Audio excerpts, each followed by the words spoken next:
Hello, everyone. Thank you for joining us on this other encounter, and for the second encounter of the day. And I hope you enjoy these two encounter days. If you like them and you like me doing the two encounter days, smash that like button, and I'll take a look at the likes. That way, I'll know if this is what you all want me to do. This happened June 8th of 2019. The moon was a waxing crescent. Let me start this off. Let me see here. Let me make this a little bigger so I can see it. Okay, he says, let me start this off by saying what I'm about to tell you is a very real event. It seems like everybody starts off their stories like this, but I really do feel the need to put that in the beginning. I still don't know to this day what it really was out there in those woods with me that night. Where I live, there is rather a large forest surrounding us. It gets rather scary when I say that, and my family has had paranormal experiences in that forest. My mother and her brother both have seen and heard inhuman-like noises coming from the woods. The most terrifying experience was when my uncle heard my mother screaming for his help. Of course, when my uncle rushed to her aid, he found nothing. There. This time he heard the screams come from Father in the forest. Now my uncle is similar with the Native American lore to realize that these nightmares about skinwalkers were true. He rushed back to where my mother was and left the woods immediately, though he swears to this day that as he exited the forest he saw a dark shadow figure leaning on the tree with yellow eyes watching them leave. Though like any teenager, I went into the woods with my friends in the dark to camp. My friends and I decided to take my truck into the woods that night. My friend Jody and Greg and David loaded into the truck, and off we went. Everyone was settled. I drove my truck into the woods. Now the paths were all green because nobody drove down them. At one point I had my one friend David drive because I was so afraid of popping a tire. I settled into the back besides Jody, and we were talking and gossiping.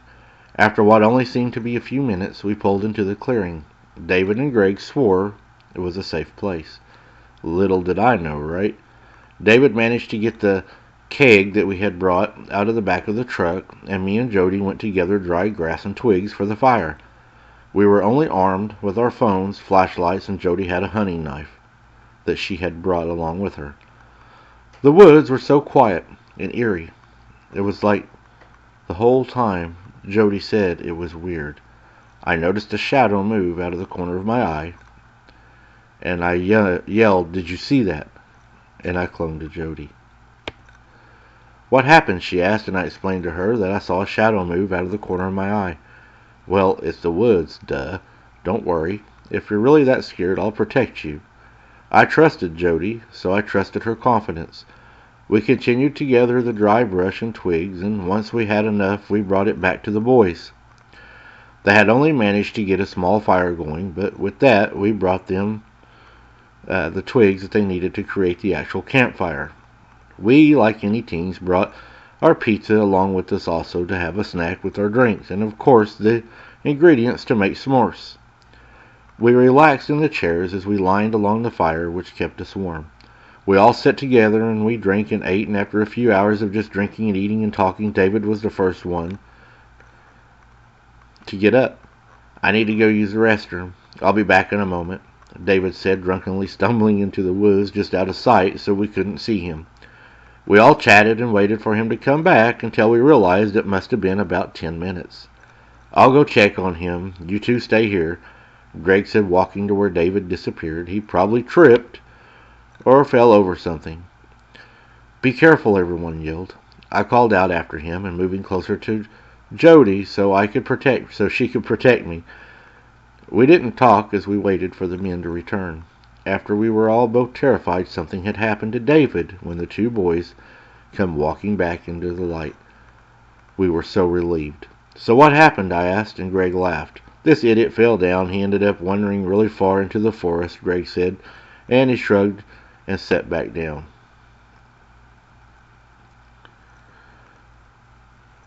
"I could have sworn I heard Jody calling my name," David said, and my blood ran cold. "We need to leave now," I said, getting up, and all three of my friends gave me this confused look. Look, I know it's crazy, but my uncle talked about the same thing. I don't think we're safe. I said, begging them all to listen. It's like whatever was in the woods understood what I was trying to do, because the sound of the cracking branch made us all jump and look to the left of us. Greg said, what are we going to do? We need to get out of here right now, please. I begged, no longer feeling safe or having any fun. I wanted to leave immediately. Get out of the forest right then. The next thing that happened will honestly stay with me for the rest of my life. I sometimes still have nightmares about what I've experienced. It was 5 years ago, but it seems like just yesterday. With the sound of another branch snapping, a wolf stepped into the clearing, each of us jumping up and looking at it. I was behind Jody, who was behind David and Greg. Even though I was behind the three of them, I still had a clear view of the wolf as I looked around their shoulders. The odd thing was that it walked out of the forest and did not have any other wolves with it, and this forest does not contain wolves. Certainly one of that size. The thing was eye to eye with David, and he was 6'1". It was the tallest out of the four of us. Get to the car, he muttered under his breath, trying not to make any sudden movements. Yes, I think you should listen to your human. I couldn't believe my ears. The wolf, who was taller than David, was suddenly speaking. How is it possible this thing is taller than David? And as I looked around the waist of David and them, I seen why it was so tall. It was standing on its hind legs, and it had spoke. I let out a terrified scream and unlocked my car. All common sense was out the window as we rushed from the clearing and got to the car. Greg jumped into the driver's seat, and David beside him, and Jody crawled into the back, and Jody held the hunter's knife in her hand. Greg started the car and sped down the narrow grassy path.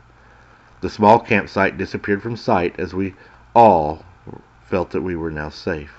That was until I saw its yellow eyes peering at me through the window. I strained and buried my face into the friend's neck, hoping and praying to whatever God was out there, please do not let this get me. I want to get home to my family, please. Greg was going 60 miles per hour, which scared the most of us because this thing was next to the car, seemingly unaffected. David kept his eyes on this thing the entire time. It was beside my truck.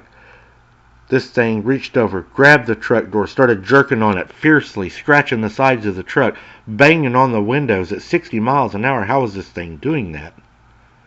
And then Greg said, he's not running as fast as the truck. He is standing on the side of the truck. So we started swerving and hitting our brakes. We were coming up to a curve. David sped his truck up. We were going really fast for the curve. He yelled to everybody, buckle up.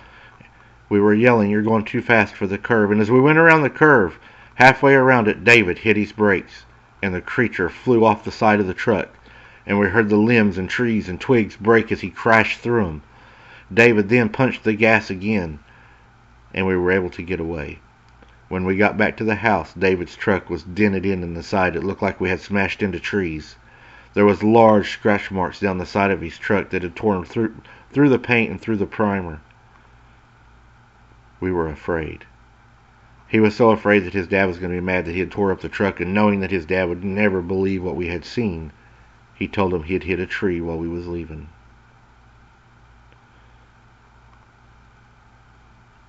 What do y'all think about this story? I think that's a crazy encounter. I think that you had as many women as you did men out there, and they say that's a good way to have an encounter. It sounds to me like this thing at first, walking out like it did, was not afraid of being seen, and the way that it chased him, I would say it was definitely had ill intentions. What are your all's thoughts about this story? I look forward to hearing that. I caught some things in this story I'm not going to say anything about, but I want to see if you guys did too. So let me know what you think. Thanks for listening, guys. Until next time, keep your head on a swivel.